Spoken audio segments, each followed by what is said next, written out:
Seorang pelaku penggelapan sepeda motor dievakuasi petugas kepolisian Resort Dompu, Nusa Tenggara Barat karena nyaris dihakimi warga. Petugas bahkan melepaskan tembakan ke udara untuk menghalau warga yang beringas.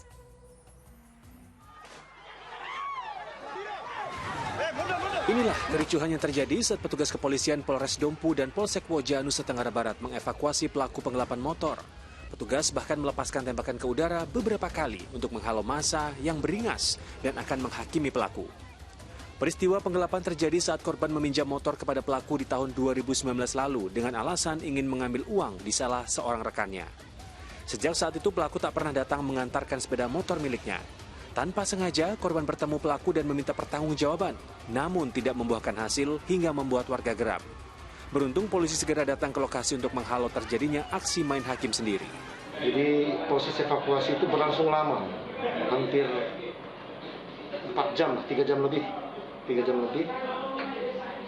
Kemudian pada intinya pelaku bisa kami keluarkan dari lokasi yang dikepung oleh warga dengan mengedepankan upaya persuasif dan dialog. Saat ini pelaku diamankan di Polres Dompu untuk menjalani proses lebih lanjut. Riyadi Sulhi melaporkan dari Kabupaten Dompu, Nusa Tenggara Barat. Ya, akibat menipu, pria ini hampir menjadi korban pengeroyokan oleh massa yang geram oleh aksinya. Bagaimanapun ditutupi, sebuah aksi kejahatan atau penipuan akhirnya terbongkar juga ya Ustadz. Nah Ustadz Muhlis, ini sang pelaku bisa dibilang memperoleh ganjaran langsung akibat perbuatannya, tapi lebih baik dan bijak korban maupun massa tidak main hakim sendiri ya Ustadz? Ya betul, jadi di satu sisi memang ini merupakan akumulasi dari kemarahan yang cukup lama ya. Itu kan dari tahun 2019 ya, bermula dari meminjam tetapi kemudian berujung kepada penipuan, dia tidak mengembalikan, itu kan artinya dia menyalahi amanah yang diberikan kepadanya ya. Ini sudah berkhianat terhadap amanah ya.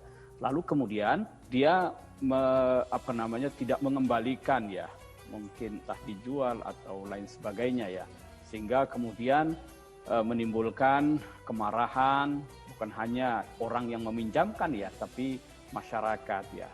Nah, saya kira apa yang dilakukan oleh yang meminjam itu jelas ya perbuatan yang terlarang, itu sudah mengkhianati amanah atau kepercayaan orang, lalu kemudian mengambil hak milik orang lain ya. Ini kan termasuk kategori yang mencuri, mengambil harta orang lain secara tidak benar ya.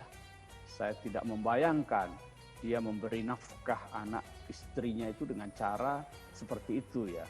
Lalu kemudian ya walaupun kita bisa memahami ya kemarahan massa, tetapi saya kira kita tidak bisa mentolerir ya aksi main hakim sendiri itu. Jadi saya kira sudah benar kalau aparat penegak hukum ikut mengamankan pelakunya ya. Tapi memang itu harus diberi hukuman yang seberat-beratnya itu ya. Ya, Masya Allah, jangan pernah mengambil hak milik orang lain, dan benar apabila ada pelaku kejahatan harus segera diserahkan kepada pihak yang berwenang begitu ya Ustadz. Jangan kemudian main hakim sendiri, biarkan nanti petugas yang memberikan efek jera apa yang pantas terhadap pelaku kejahatan tersebut.